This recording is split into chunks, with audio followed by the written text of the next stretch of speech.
सभी प्रिय भाई बहनों को जय मसीह की।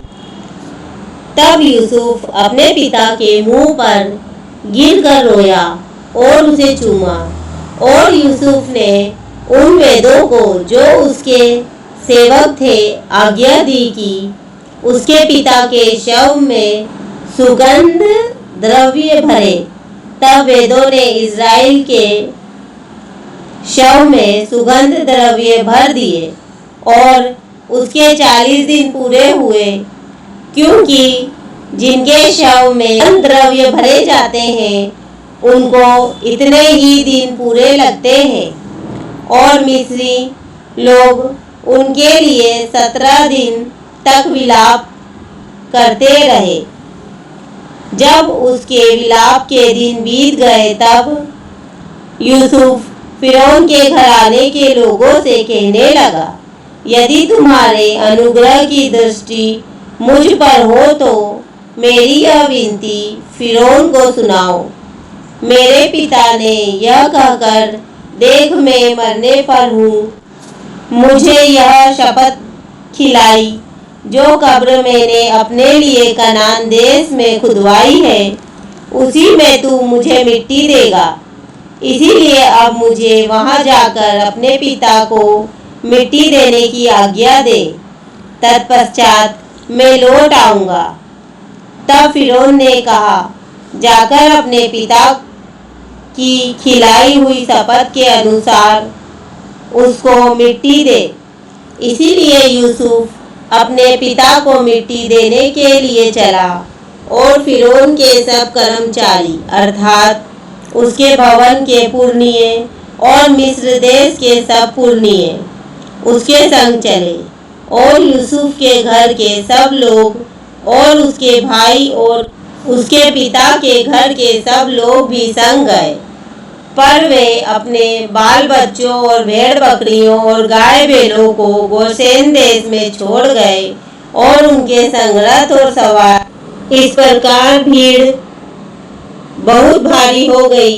जब वे आदाद के खलिहान तक, जो यरदन नदी के पार है, पहुँचे, तब वहाँ अत्यंत भारी विलाप किया, और यूसुफ ने अपने पिता के लिए 7 दिन का विलाप कराया। आदाद के खलिहान में के विलाप को देखकर उस देश के निवासी कनानियों ने कहा, यह तो मिस्रियों का कोई भारी विलाप होगा। इसी कारण उस स्थान का नाम आबेल मिस्त्रेम पड़ा, और वह यरदन के पार है। इज़राइल के पुत्रों ने ठीक वही काम किया जिसकी उसने उनको आज्ञा दी थी, अर्थात उन्होंने उसको कनान देश में ले जाकर मकपेला की उस भूमि वाली गुफा में, जो मरमे के सामने है, मिट्टी दी, जिसको अब्राहम ने हित्री एप्रैन के हाथ से इसीलिए मोल लिया था कि वह कब्रिस्तान के लिए उसकी निज भूमि हो। अपने पिता को मिट्टी देकर यूसुफ अपने भाइयों और उन सब समेत जो उसके पिता को मिट्टी देने के लिए उसके संग गए थे, मिस्र लौट आया। जब यूसुफ के भाइयों ने देखा कि हमारा पिता मर गया, तब कहने लगे, कदाचित यूसुफ अब हमारे पीछे पड़े और जितनी बुराई हमने उससे की थी सबका पूरा पलटा हमसे ले।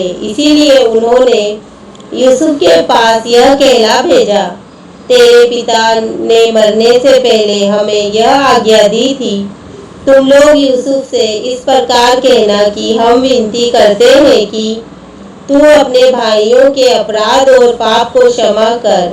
हमने तुझसे बुराई की थी, पर अब अपने पिता के परमेश्वर के दासों का अपराध क्षमा कर। उनकी ये बातें सुनकर यूसुफ रो पड़ा, और उसके भाई आप भी जानकर उसके सामने गिर पड़े और कहा, देख हम तेरे दास हैं। यूसुफ ने उनसे कहा, मत डरो, क्या मैं परमेश्वर की जगह पर हूँ? यद्यपि तुम लोगों ने मेरे लिए बुराई का विचार किया था, परंतु परमेश्वर ने उसी बात में भलाई का विचार किया, जिससे वह ऐसा करे जैसा आज के दिन प्रकट है कि बहुत से लोगों के प्राण बचे हैं। इसीलिए अब मत डरो, मैं तुम्हारा और तुम्हारे बाल बच्चों का पालन पोषण करता रहूंगा। इस प्रकार उसने उनको समझा बुझा कर शांति दी। यूसुफ अपने पिता के घराने समेत मिस्र में रहता रहा और यूसुफ 110 वर्ष जीवित रहा। और यूसुफ एफ्रेम के परपोतों तक को देखने पाए और मनसे के